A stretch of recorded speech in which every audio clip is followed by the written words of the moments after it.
एफिसीय पुस्तक यही प्रकार निगूढ़ विषय सब रही सत कथा प्रेरित पाउलंकर तांकर वाक्य पवित्र आत्मा द्वारा से पूर्ण हुई जो वाक्य सब लिखी अच्छी ताहा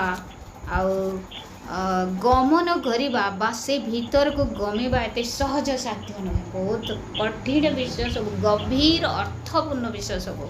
एफिसी मंडली एक परिपक्व मंडली अटे। परिपक्व मंडली आत्मिकतार परिपक्व होइतबार मंडली तथापि ताकू कहू अछंती जे ईश्वर परायणता अर्थात ईश्वरंकर संबंधी ज्ञान प्राप्ति निमंते प्रार्थना करबा निमंते आमे अनेक विषय आम प्रार्थना करूँ। मोर प्रिय माने आमर आवश्यक लाई प्रार्थना करूँ, आम सुस्थता लाई प्रार्थना करूँ। एटा साधारण कथा निश्चय ताहा करा जिवो। पुणी आउ किपरि आम उन्नति करबा, किपरि आम गोटे कार्य पाई जिबा, किपरि आम समस्या मुक्त हो जावा, पापरू मुक्ति पाइबा, अनंत जीवन पाइबा, निश्चय ताहा उत्तम विषय अटे। किंतु गभीर विषय से जगह लिखा जाए ईश्वर संबंधी ज्ञान प्राप्ति निमंते प्रार्थना करबा। एटा वास्तव में गोटे परिपक्व प्रभुंकर गोटे लोकर गोटे प्रार्थना हेबा उचित। आउ ठीक से ही परि आमे जहाँ अध्ययन करिछु ईश्वर परायणतार जीवन जापन से कहू अच्छे कौन गोटे विराट सुंदर विषय से कहू अच्छे ईश्वर गृह अर्थात से ईश्वर गृह कोटा मंडली ताकू आ गोटे भाषा से कहती सत्यर स्तंभ। पृथ्वी कौ जगार सत्यर कौन स्तंभ नाई मोर प्रिय माने मार्बल रो स्तंभ अच्छे आउ लोहार पिलर सब स्तंभ सब रही विराट विराट अट्टालिका सब रही मजबूत अट्टालिका गुड़ाक सत्यर स्तंभ केवल मंडली को कहा परिपक्व एक मंडली प्रभु निमंते वर्धिष्णु होउथबार एक मंडली प्रभु को प्राधान्य दौथबार एक मंडली को कौन कहा जाए ईश्वर गृह बा सत्यर स्तंभ।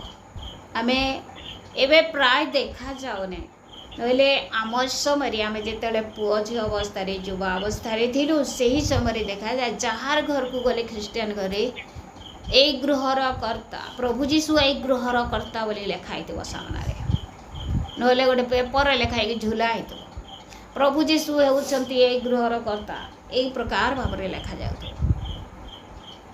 वास्तव में प्रभु जीशु से गृहर कर्ता कि ए जगह लिखा जाए ईश्वर गृह कोटा निश्चय चर्च अच्छे निश्चय मंडली अटे मंडली से बास करते सत्यर स्तंभ सेटा स्तंभ कौन करे उपरे जहा किछि कोठा बाड़ी सब तैयारी करा जाए ताकू से टेकिकी धरी रखे स्तंभर कार्य सेटा पिलर आम जहाँ को ट्रेन रो पोल जहाँ बना जाउछि ब्रिज जहाँ बना जाए किछि पिलर निर्माण कला परे तार ऊपर ब्रिज करा जाए आ से ब्रिज को कौन करे स्तंभ एका टेकी करी रखे संभाल के रखे जदि स्तंभ दुर्बल हो गला ताहेले से ब्रिज भांगी जाए। मोर प्रिय माने मंडली एक स्तंभ स्वरूप कि प्रकार स्तंभ सत्यर स्तंभ आमे प्रत्येक निजे निजे गोटे गोटे व्यक्तिगत जीवन में आम माने सत्यर गोटे जड़े जड़े स्तंभ हेबार आवश्यक रही आमर परिवार सत्यर एक स्तंभ हो आमर मंडली सत्यर एक स्तंभ हो जो स्तंभ उपरी आउ आउ गुड़ाए मंडली स्थापित हो पारिबार आवश्यक आउ अनेक लोक परित्राण प्राप्त व्यक्ति मन आसी उद्धार पाइबार आवश्यक रही सत्यर स्तंभ देखंतु आ पृथ्वी रे को जगह मिले ना मंडली को कहा जाउछि ईश्वर गृह बोली अलग कहा कहा जाऊ नहीं मंडली को कहा जाउछि भित्तिमूल स्वरूप भित्तिमूल आम समस्ते जानी निह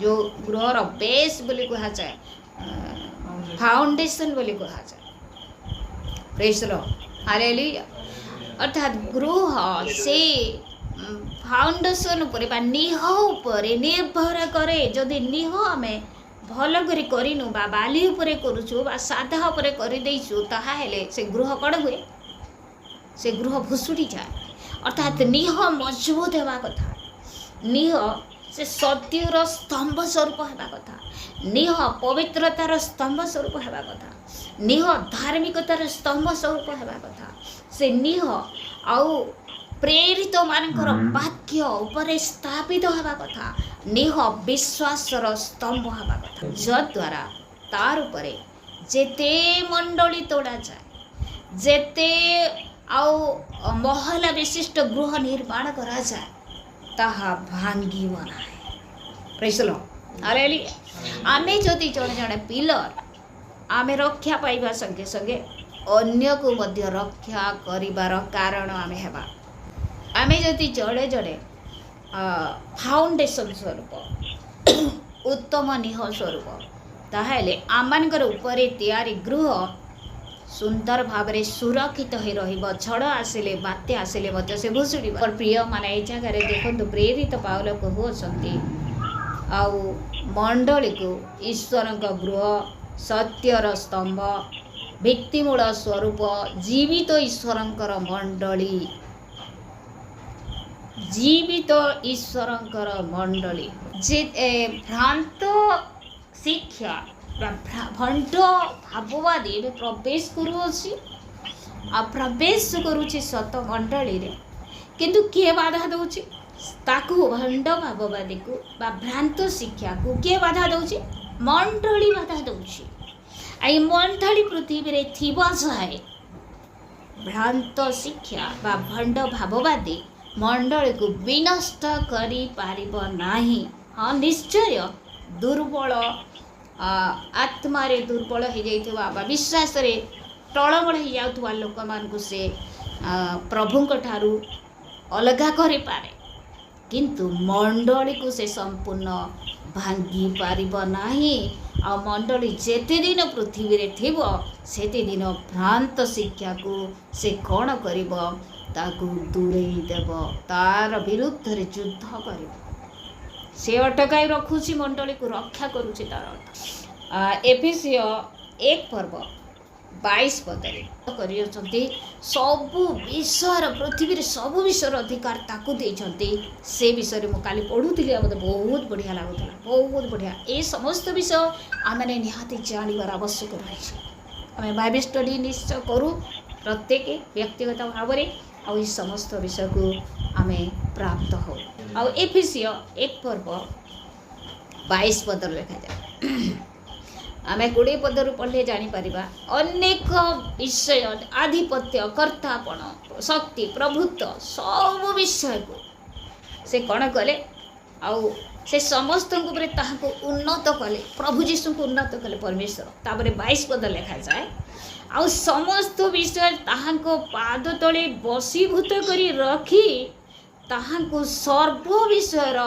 मस्तक स्वरूपे मंडली को दान कले और प्रिय माने आमे विषय निहाती जानिबार कथा आमे बारंबार विषय को पढ़िबा ए बाइबल स्टडी सरी गला पर ए उपासना सरी गला पर मध्य आपण मान को अनुरोध करे यार ए भीतर बहुत से गुप्त धन सब रही आमे अध्ययन करू बारंबार बहुत सुंदर विषय प्रभु आम को जनाते प्रभु जीशु को आ मृत्यु से उठाई तांकर दक्षिण पार्श्व उपवेशन कराइले पुणी सबु विषय मस्तक स्वरूप प्रभु जीशु को करी तांको मंडली को सही अधिकार देले देखंतु मोर प्रिय माने मंडली किए गोटे आम जानवर आवश्यक रही मंडली से समस्त अधिकार पाई अच्छे प्रत्येक विषय को कर्तृत्व करवा निमते आधिपत्य करवा निमते कंट्रोल करवा निमते मंडली हाथ में से चाबी काठी अच्छी एबे मने पढ़ुसी सेथि पई प्रभु जीशु कहिले आउ पितर को जे तुम्हें तमर ऊपर से मंडली मु तलिबी आ नरकर बल पराजय करबा ना पुणी प्रभु जीशु कहंती आ से अधिकार मु नेइछि से चाबी मोर हाथ रे अछि मु तुम मान को देउ अछि कहा को देबे मंडली को देबे कौ मंडली को देबे से सत्य रूप स्तंभ थिबा मंडली को कौ मंडली को देबे आमे जा अध्ययन कला ईश्वर को गृह को देबे जो ईश्वर को गृह कौन करे पार पृथ्वी को कंट्रोल करे। देखो आम आत्मिक भाव में प्रार्थना सहित बसु ए वाक्य गभीर वाक्य जेपरी प्रभु आम को शिखेबे पवित्र आत्मा आम को कथा कहे। एटा साधारण विषय नुह, एटा कहानी नुह, एटा गभीर विषय अटे। परमेश्वर से ही दायित्व मंडली को दे अछंती।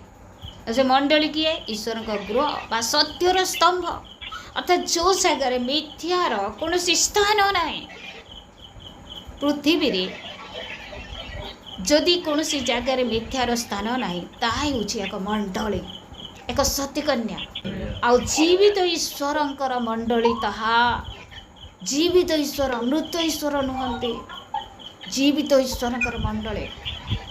किपरि आ से मंडली लोक माने किपरि आचरण करने को हुए ताहा जेपरि तुम्हें ज्ञात हुआ यही तो यही समस्त तुम निकट को लेखुअछि।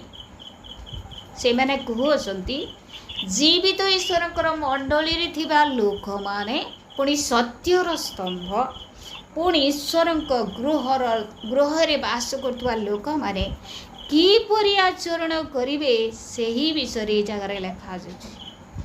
से शिक्षा देवा निमते परामर्श देवा निमते से चाहूँ। ईश्वर परायणतार निगूढ़ तत्व जे महत् यह समस्ते स्वीकार करती ताहा एही से देहवंत ही प्रकाशित हेले आत्मारे धार्मिक बोली। आउ से ईश्वर परायणतार निगूढ़ तत्व होची से देहवंत ही प्रकाशित हेले आत्मारे धार्मिक बोली प्रमाणित हेले दूत मान द्वारा देखा गले जाति मानक मध्य प्रचारित हेले जगत रे विश्वास पात्र हेले गौरव रे गृहीत हेले। आत्मा स्पष्ट रूपे कहउछंती उत्तर काल रे केही केही भ्रष्ट विवेक मिथ्यावादी लोक मानक कपटपण रे भ्रांतिजनक आत्मा मानक प्रति और भूत मानक शिक्षा प्रति मनोयोग करी विश्वास को परित्याग करिवे। देखंतु गोटे मंडलीर आचरण किपरि रहिबा उचित ताहा तिमोथी को निकट को प्रेरित पाउल लिखुछंती जे धर्मपरायण कहिले कौन धर्मपरायण व्यक्ति माने की प्रकार आचरण करिवार उचित ताहा से शिक्षा दउछंती आ कहउछंती जे आत्मा गुड़िक स्पष्ट रूपे कहंती बोली कहउछंती। ए उत्तर काल अर्थात एही समय भ्रष्ट विवेक जो मानकर विवेक भ्रष्ट ही जाई अछि देखंतु विश्वास रे ओहरी जिवे एटा गोटे भविष्यवाणी अटे। प्रभुंकर लोक माने बा मंडलीर लोक माने विश्वास रे ओहरी जिवार संभावना रहिछि। केतेबेले से माने ओहरिबे नै जेतेबेले सत्यता को जानिबे जेतेबेले से माने विश्वास रे स्थिर होई रहिबे दृढ़ होई रहिबे आउ से माने कौन करिवे भ्रांतिजनक आत्मा मानक प्रति और भूत मानक शिक्षा प्रति मनोयोग करी से मानकर विश्वास को हरेबे।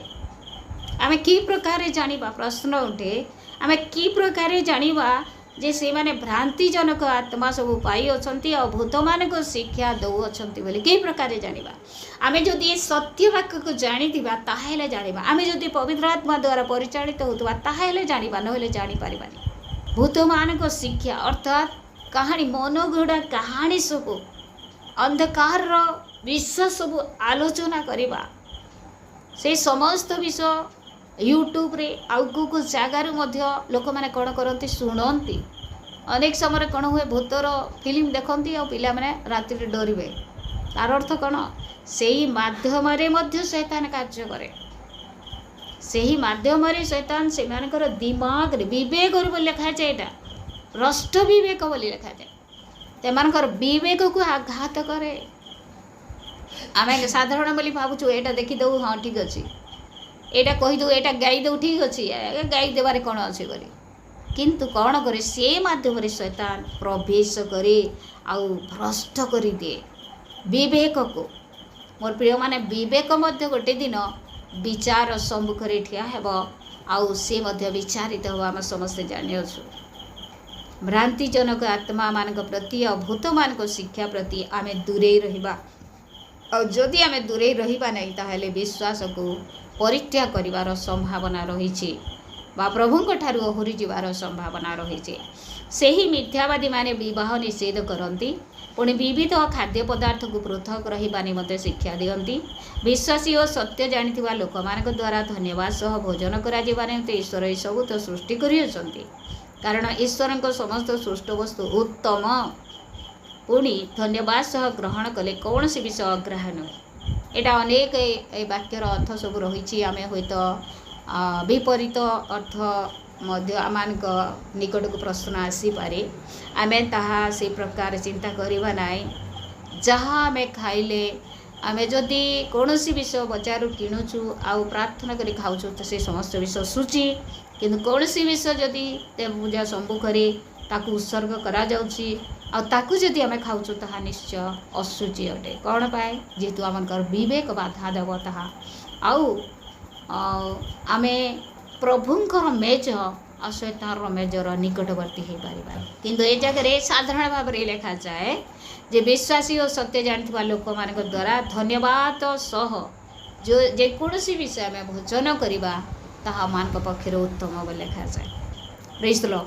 ସବୁ ବିଷୟ ତ ପରମେଶ୍ୱର ସୃଷ୍ଟି କରିଅଛନ୍ତି, ତାହା ନିହାତି ସତ୍ୟ ଅଟେ। ଆଉ ଯେଣୁ ଈଶ୍ୱରଙ୍କ ବାକ୍ୟ ଓ ପ୍ରାର୍ଥନା ଦ୍ୱାରା ତାହା ପବିତ୍ର କରାଯାଏ। ସେଇ ବିଷୟ ଯାହା ଆମେ ଖାଉଛୁ, ଯେଉଁଠି ରହୁଛୁ, ଆମମାନଙ୍କର ପ୍ରାର୍ଥନା ଦ୍ୱାରା ଈଶ୍ୱରଙ୍କର ବାକ୍ୟ ଦ୍ୱାରା ତାହା ପବିତ୍ରୀକୃତ ହୋଇଥାଏ। ସେଥିପାଇଁ ଆମେ ଯାହା ଖାଉଛୁ, ଯେଉଁଠିକୁ ଯାଉଛୁ, ଯେଉଁଠୁ ବାସ କରୁଛୁ, ପ୍ରତ୍ୟେକ ବିଷୟ ନିମନ୍ତେ ଆମମାନଙ୍କୁ ପ୍ରାର୍ଥନା କରିବାର ଆବଶ୍ୟକ ରହିଛି। ଆଉ ଯଦି ଆମେ ପ୍ରାର୍ଥନା କରିବା ନାହିଁ ତାହେଲେ ସେ ସମସ୍ତ ଅଶୁଚି ବିଷୟକୁ ଆମେ ଗ୍ରହଣ କରୁଅଛୁ। ଆଉ ଦିନେ ଆମମାନଙ୍କର ଜୀବନକୁ ମଧ୍ୟ ସେ କ'ଣ କରିବ? ସେ ଭ୍ରଷ୍ଟ କରିବ। ସେ ଭ୍ରଷ୍ଟ କରିବ। ଖାଇବା ଦ୍ୱାରା, ଦେଖିବା ଦ୍ୱାରା, ଆମମାନଙ୍କର ଆଚରଣ ଦ୍ୱାରା ଆମମାନଙ୍କୁ ଭ୍ରଷ୍ଟ ପଥରେ ସେ କଢ଼ାଇ ନେବ। ଏଇଟା ସେ ତାର ଗୋଟେ ଚାଲ ବା ଭ୍ରାନ୍ତ ଶିକ୍ଷାର ଗୋଟେ ଚାଲ ଅଟେ।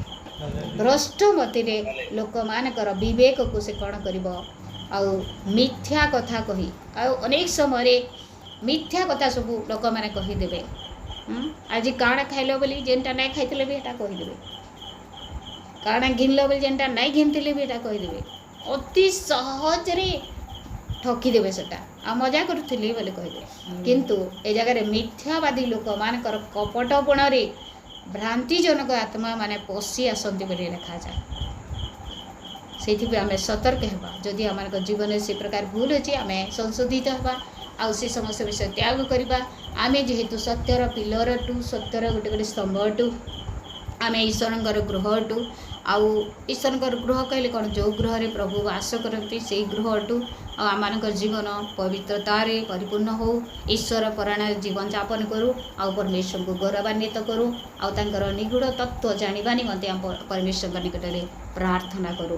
ଆଉ ପ୍ରତ୍ୟେକ ବିଷୟ ନିମନ୍ତେ ଆମେ ଈଶ୍ୱରଙ୍କ ନିକଟରେ ଆଉ ପ୍ରାର୍ଥନା କରିବା, ଆଉ ତାହା ଭୋଜନ କରିବା ବା ତାହା ବ୍ୟବହାର କରିବା ବା ସେଠି ବାସ କରିବା ବା କୁଆଡ଼େ ଗମନ କରିବା, ତାହେଲେ ପ୍ରଭୁ ଆମର ସମସ୍ତଙ୍କୁ ଅନୁଗ୍ରହ କରିବେ। ପ୍ରଭୁ ବାକ୍ୟ ଦ୍ୱାରା ଆମ ସମସ୍ତଙ୍କୁ ଆଶୀର୍ବାଦ କରନ୍ତୁ। ଆମେନ୍।